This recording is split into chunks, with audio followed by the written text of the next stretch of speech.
money, there's no upside. Yeah. And I said, Yeah. and that's the reason why I had mentioned the shelter analogy at the beginning of the podcast, right at the beginning of the episode, because of course we're in this to make money.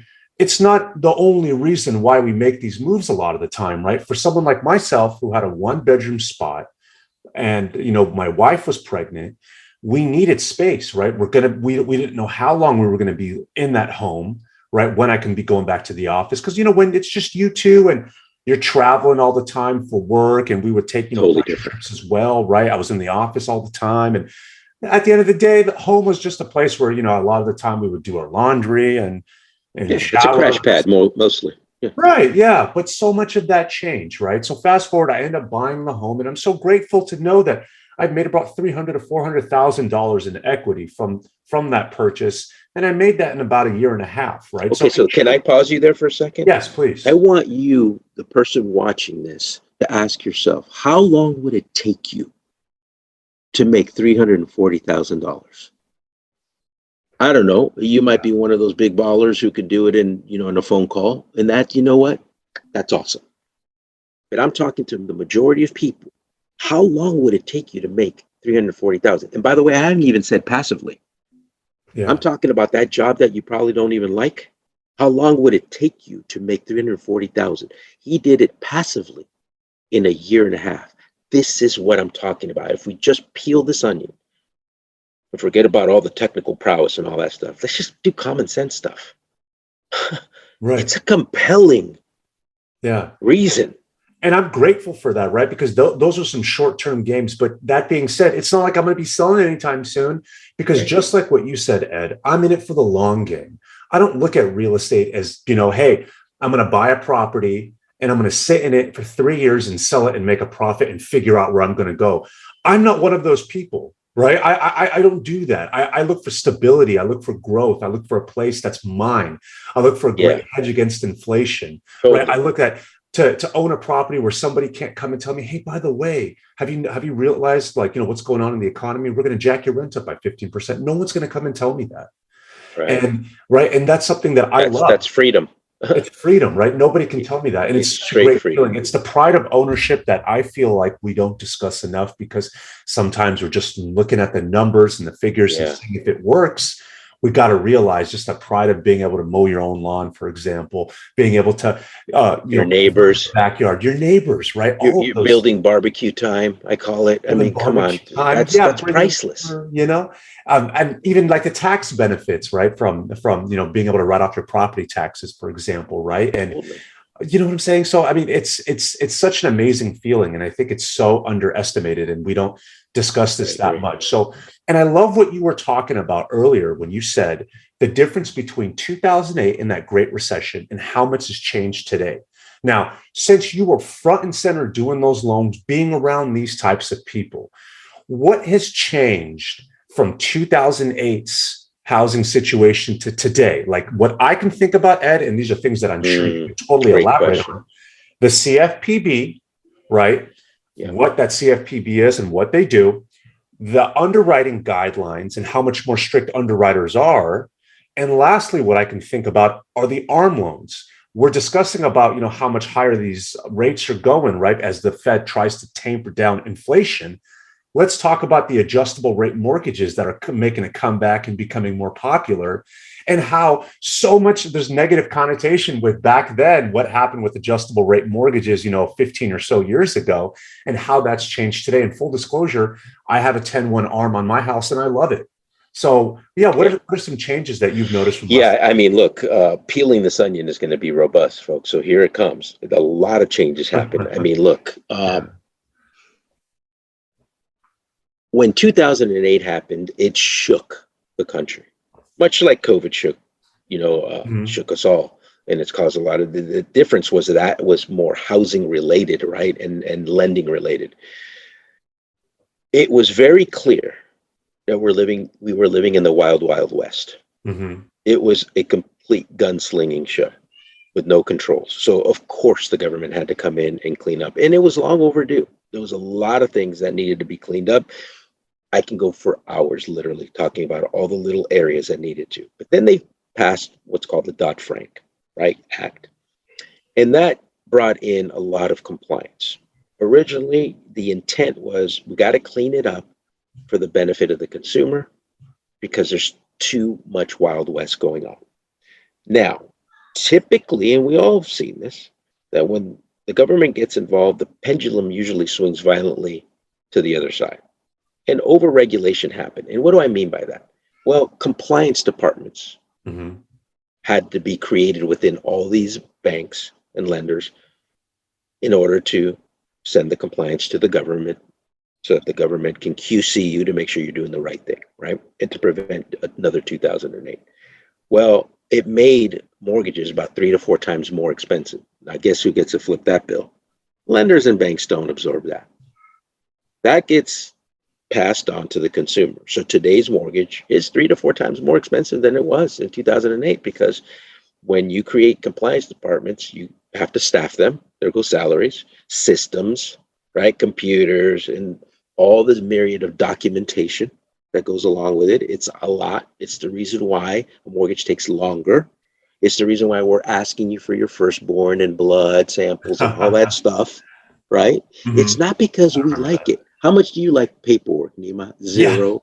Yeah. Especially as a small business owner, right? With all those questions they were asking. Nobody likes paperwork. So please, when I tell you I need something, it's not because I love to see all the pages and I have page parties. No, I hate paperwork. Let me be very clear.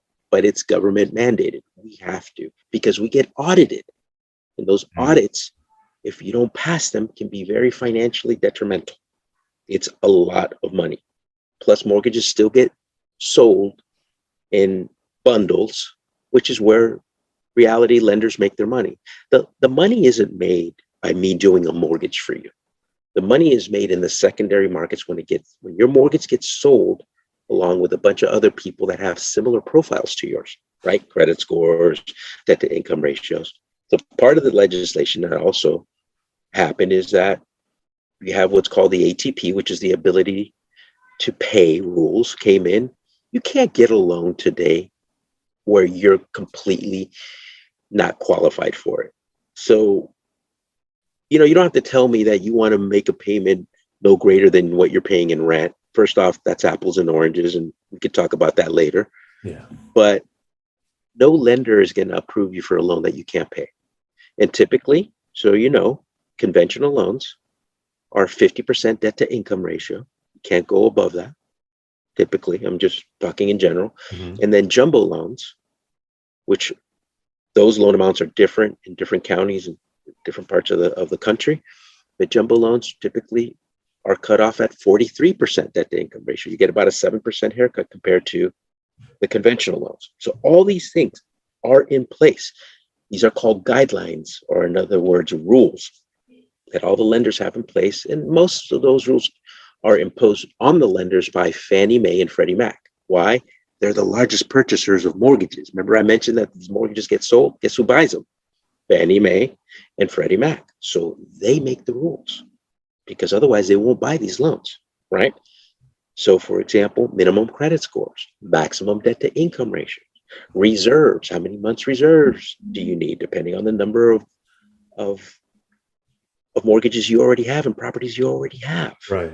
Everybody's profile is different. So, just like our DNA, we're all different. Every mortgage is different because you're different, right? We have all these rules and guidelines that go with that. Jumbo mortgages, they want to see at least 3 trade lines in your credit report. Did you know that? Probably didn't. So here you come thinking, well, I don't have a lot of credit, but I got $3 million in cash and I want to buy a $5 million house.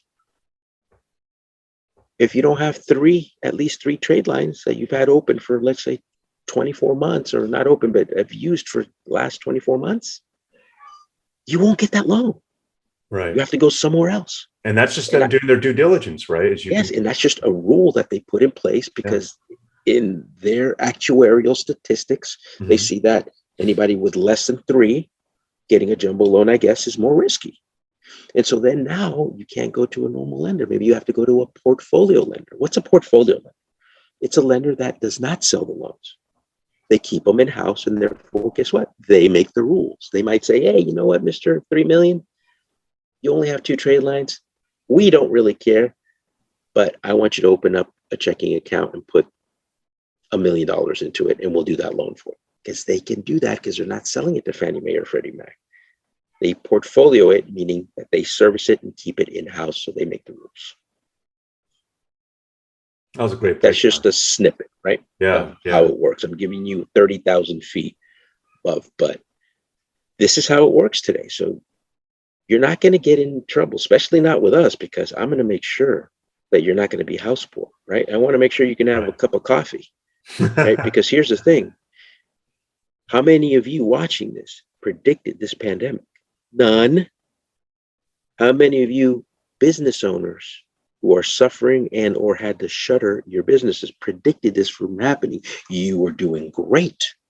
My gosh, I'm making $2 million a month. And now you're making $0 million a month, and life has switched on you. So you should always prepare. That's why being somewhat conservative is important. But when you're going to take risks, take some calculated risks, right? And part of the calculated risk formula is having a team of people who know more than you do in those areas that you don't make your living on. So for example, if you're a CPA, what do you know about mortgages? Nothing, probably, or very little compared to somebody like me. So I should be on your team. You're not a realtor if you're doing taxes. So you should have Nima as your real estate advisor. And I use that word very, very purposely, because there's a difference between a salesperson who just wants to sell you something and a person who wants to improve your life and is there to advise you, and they hang their hat on advice. Like me personally, advice and education are number one. I talk people out of refinancing. News at 11. I have. When it doesn't pencil and it doesn't make sense, my core values kick in and say, you know what? This doesn't make any sense for you to refinance. And here are the reasons why does this make sense to you. It happens quite a bit, because unless I can benefit you, I don't want any part of a transaction. Yeah. What I do want is I want the relationship, and I want you to be benefited by my advice and education for many years to come. And that's why you've been in the business for over 20 years, because thinking about the long game, like we were talking about holding real estate and that appreciating, we both have a long game mindset when it comes to our business, right? 100%. It's not just about, I can't comment on lending, but I can tell you with real estate, there's a reason why there's an 87% failure rate in the first 5 years and a 97% failure rate in 10 years, because it doesn't take much effort to get a real estate license. But in order to do this job well and to do it well year over year and to take care of a family and also to guide people like that, that's a whole nother ballgame. And when you're in it for their interests, and it generally, like for folks like you and I think that's why we both love working with each other, and that's why we feed off each other's energy, because we're the types of people who put our clients first and foremost, right? And we get this dopamine rush when we get those responses. Thank you so much, Ed, for convincing me to and getting me that loan and me locking this rate in, right? Or thank you so much for talking to me, Nima, about buying that house when I was on the fence and now I've made X amount of money. And here's a family photo in our, with our nice pergola in the backyard. You just saying it makes my hairs. You know what I mean? It's just such a great feeling. Yeah. It really is. And we love seeing people like that. We have situations too where people come to us saying, you know what, my cousin said I need to talk to you. I'll be honest with you, I don't think I can do this. And then next thing you know it, they're homeowners, and next thing you know, it's 5 years from now, and they've built this nice little nest egg that gives them more options, right? Mm-hmm. I mean, I talked to you about 2 Fridays ago, Nima, this lady who has 3 jobs. I honestly thought she had made a mistake on the application. She was working 3 full-time jobs. It's the first time I've ever seen that in my 21-year career. And go figure, she really did have 3 jobs. She has 3 kids, and she will do anything for those kids. And we got her into our house 2 Fridays ago. Dude, I got to be honest with you, man. That was probably one of the most significant, if not the most significant loan I've done in my career. To see this lady, single mom, who the husband bailed, disappeared, literally disappeared. She later found out that he had another family. Oh, wow. No child support, no spousal support. And she decided to get 3 jobs